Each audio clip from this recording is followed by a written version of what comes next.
Ассаляму алейкум рахматуллахи вабракатух. Сегодня у нас новый урок. Мы проходим новую тему и, как обычно, начинаем с упражнения. Первое упражнение у нас перевод.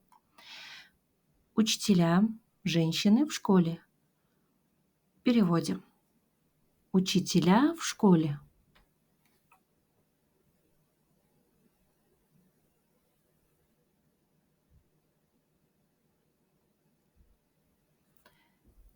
المدرسات في المدرسة. المدرسات في المدرسة. Отлично. Дальше. Врачи, женщины в больнице. Врачи в больнице. Переводим.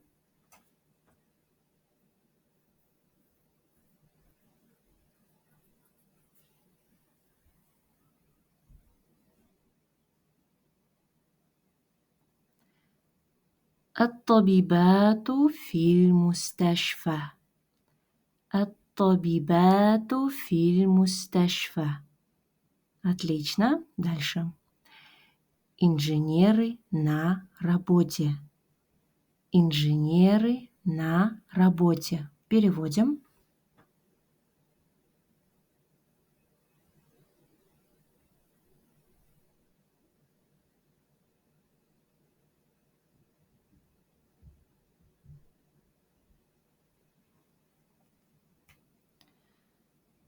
المهندسون في العمل. المهندسون في العمل. Далее. Студенты в университете. Студенты в университете.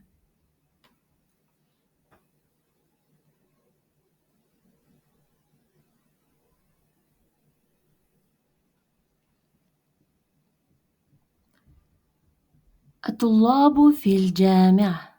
الطلاب في الجامعة. Отлично. Давайте вспомним множественное число. Книга, китаб. И во множественном числе как будет книги на арабском?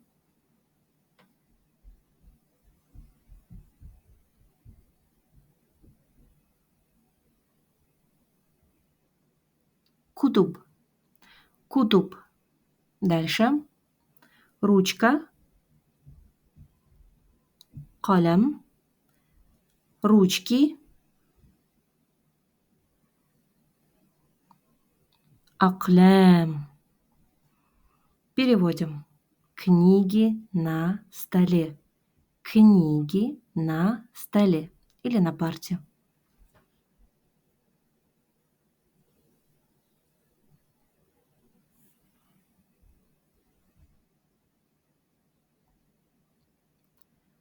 الكتب على المكتب. الكتب على المكتب. Отлично. Давайте переведем следующее предложение. Ручки в сумке. Итак, мы помним, ручки – это аклям. А как же будет сумка? Сумка в арабском языке – это может быть как ручная кладь или же как чемодан будет хакиба. Сумка. Хакиба. Хакиба – это есть сумка. Хакиба я могу назвать чемодан, хакиба или же небольшую сумку. Хакиба. Итак, давайте вернемся к нашему предложению. Ручки в сумке.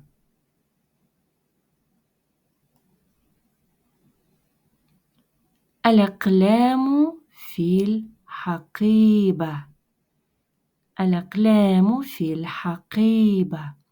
Запишите новое слово и запишите предложение с этим словом. А мы переходим с вами к новой теме. Итак, сегодня мы будем говорить об аллади. Аллади. Что такое аллади? Аллади переводится как который.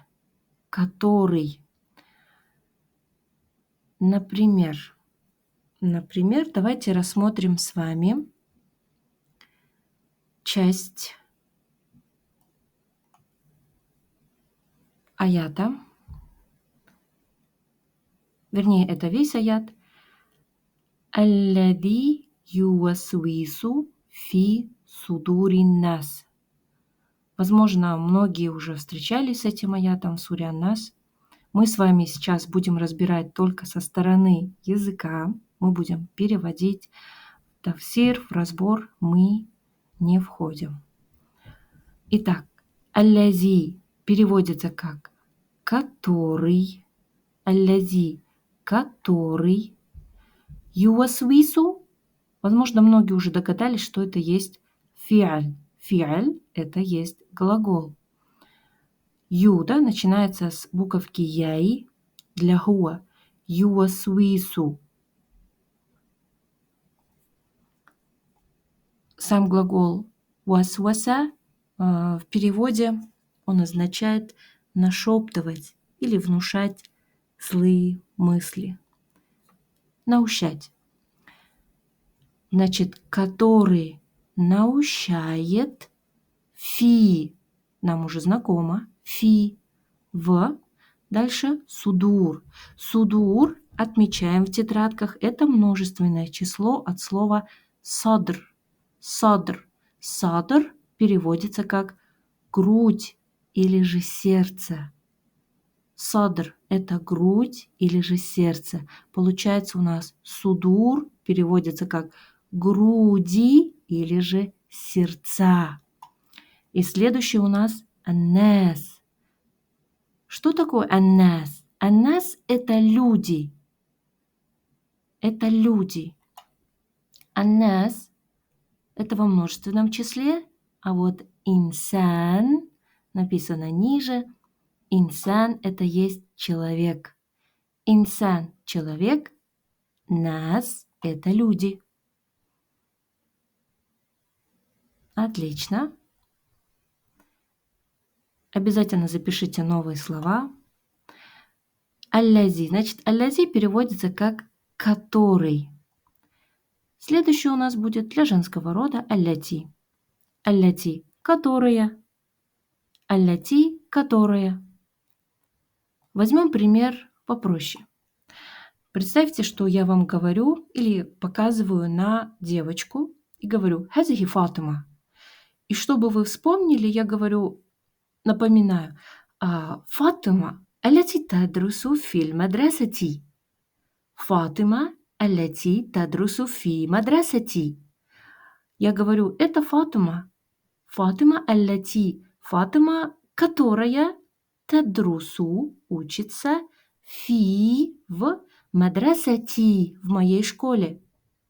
Допустим, мы знаем две Фатимы. Одна учится в какой-то другой школе, а именно эта Фатима, о которой идет речь, учится именно со мной. Фатима аллати тадрусу фи мадрасати. Таиб. Дальше для множественного числа. Аллазина, которые. Аллазина, которые. Допустим, давайте возьмем пример такой. Студенты, которые в университете. Давайте скажем такое приложение. Туллабу аллазина фил джамиа.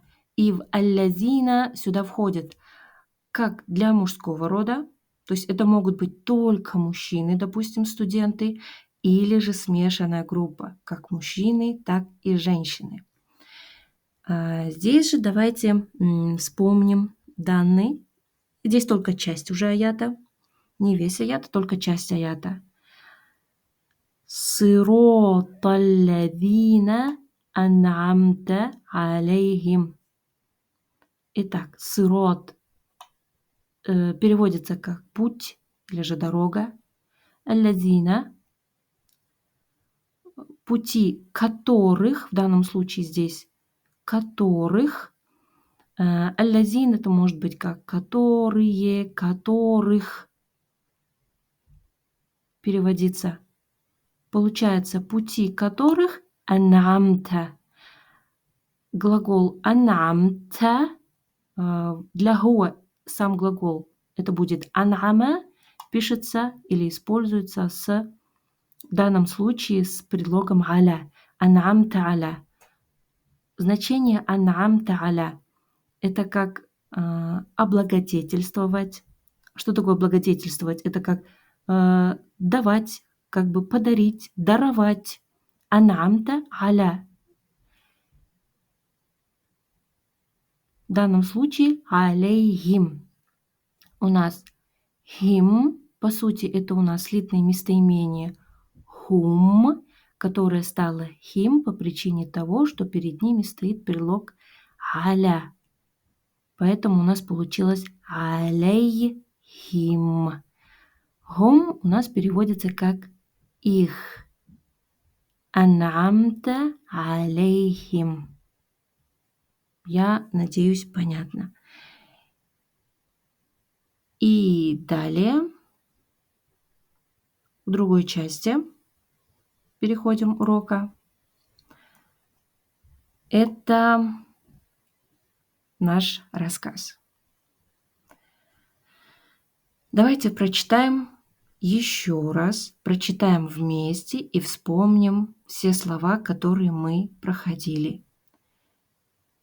كان ابن حسن ولدا كسولا يحب اللعب كثيرا ويكره العمل وكانت أم الولد تخفى عن زوجها حال ابنها الكسول. Отлично. И переходим к новой части. Но сегодня мы не будем разбирать все, так как сегодня у вас немало слов, которые нужно заучить, закрепить. С каждым словом нужно составить предложение. Итак, عرف حسن أن ابنه يضيع وقته في اللعب واللهو. قرر حسن أن يعلم ابنه ويؤدبه. Слово عرفа. عرفа, что в переводе означает знать, в настоящем времени ярифу. Переходим к разбору данного глагола. Итак, спрягаем. Эна в прошедшем времени. Арафту. Я знал. Анта арафта. Ты знал. Анти арафти. Ты знала. Хуа арафа. Хия арафат. Она знала. И вашим домашним заданием будет это спряжение данного глагола, яни продолжение в двойственном числе и во множественном числе в прошедшем времени. Также перевести предложение. Учитель узнал о моей книге. Учитель узнал о моей книге. Напоминаю, что предлог «о» будет «ан». «Ан». «Айн» и «нун». «Ан». «Ан» – «о» или «об». Следующее. Я знал много. Я знал много. Вам необходимо перевести. Обязательно выучить данный глагол, разобрать хорошо спряжение, составить предложение и перевести. И это еще не все. Теперь в настоящем времени. Ана а'рифу. Я знаю. Анта та'рифу. Ты знаешь. Анти та'рифина. Ты знаешь. Хуа ярифу. Он знает. Хия тарифу. Она знает. И точно так же. Продолжаем спряжение в двойственном числе и во множественном числе. Итак, очень важный такой момент. Глагол арафа, к этому глаголу мы можем добавлять слитные местоимения. Например, чтобы сказать он меня знает, мне достаточно к глаголу ярифу, да, он знает, мне нужно добавить ни. Когда мы добавляем слитные местоимения к глаголу, если к существительному мы добавляем просто и, например, китаби, то именно это касается только меня, да, мы добавляем здесь обязательно нун дополнительно. Ни. Я арифу ни. И получается знает меня. Чтобы сказать тебя, мы просто добавляем кя. Я арифу кя. Например, хуа ярифука. Мухаммад ярифуки. Мухаммад знает тебя. Ярифуху. Знает его. Отлично. И последнее. Перевести данное предложение. Я знаю много. И второе. Он знает тебя. Если же здесь будут вопросы, эти предложения мы разберем уже на следующем уроке. Извините, оговорилась. Ну что ж, все, желаю вам хороших уроков. Ассаляму алейкум ва рахматуллахи ва баракатух.